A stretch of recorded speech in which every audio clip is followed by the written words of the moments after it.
Hi there, and welcome to this video where I will show you 3 examples of a tactical idea known as obstruction.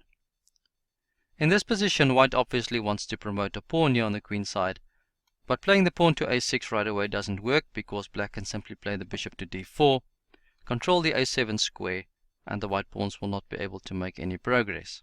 So instead, white plays the move pawn to b6, threatening to capture the pawn on c7 or to simply advance straight ahead and queen on the next 2 moves, and so black is essentially forced to capture the pawn on b6. Now white won't recapture, because if he does, black can play the bishop to e5 and control the queening square. So instead, white plays the move pawn to a6, and this will prove that the b6 pawn will obstruct black's bishop. If black plays the bishop to d4, then white can play the pawn to a7, and the b6 pawn is obstructing the bishop. Let's look at the second example. Here black just played the move king to f7. The idea is to clear the g8 square for the rook, so that if white plays the pawn to b7, the black rook will be in time to prevent white from promoting.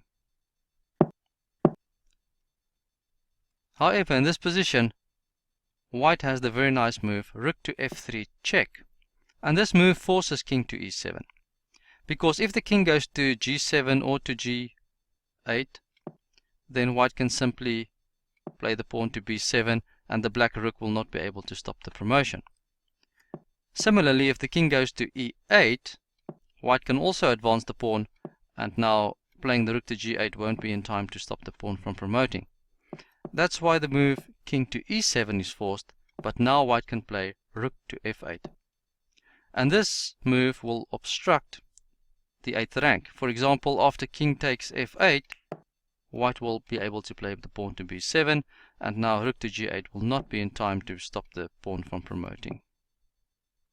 Let's look at the third and the last example. This position is from a game by Viktor Korchnoi that he played back in the year 1965. Black has the advantage of the outside passed pawn on h3, but playing the pawn to h2 right away doesn't work because white will be able to play rook b1 and stop the promotion. So black played the move rook to c1, and now king takes or knight takes both leads to the same idea. The first rank is obstructed now, and now black can play the pawn to h2, and there's nothing that white can do to prevent the pawn from promoting on the next move. If you enjoyed this video and you want to learn more about tactical ideas, check out my course on chess tactics. In it, I discuss all the important tactical ideas and I give numerous examples of all of them. You can find the link to it below this video. Cheers.